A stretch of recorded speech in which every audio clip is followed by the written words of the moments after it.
இன்றைக்கி கனவா ஃப்ரை பார்க்க போகிறோம். நேற்று நிறைய நல்ல உள்ளங்கள் வந்து அந்த பாத்திரத்தை மாற்ற சொல்லியிருந்தீங்க. உங்களுக்காக கண்டிப்பாக மாற்றுறோம்.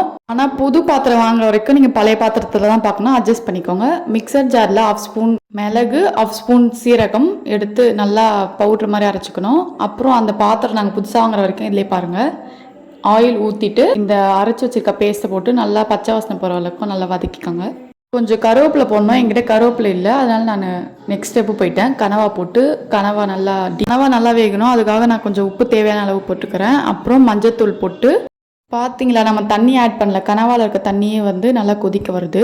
அப்புறம் எல்லாம் கலந்த மிளகாத்தூள். தண்ணிலாம் வற்றினதுக்கப்புறமா கொஞ்சம் நம்ம கொத்தமல்லி போட்டுக்கலாம் லாஸ்ட்டில். உங்களுக்கும் உங்கள் மாமியாருக்கும் என்ன சண்டைனா பாயசம் போட்டு எதனா பண்ணிடாதீங்க. இந்த மாதிரி ஸ்பெஷலாக செஞ்சு கொடுத்து நீங்களும் ஹாப்பியாக இருங்க, உங்களை சுற்றி இருக்கவங்களே ஹாப்பியாக வச்சுக்கோங்க. நம்மளோட ரெசிபி ரெடி ஆயிடுச்சு. நம்ம நெக்ஸ்ட் வீடியோவில் சந்திப்போம். டாட்டா, பாய் பாய். மறக்காமல் லைக் அண்ட் சப்ஸ்கிரைப் பண்ணிடுங்க.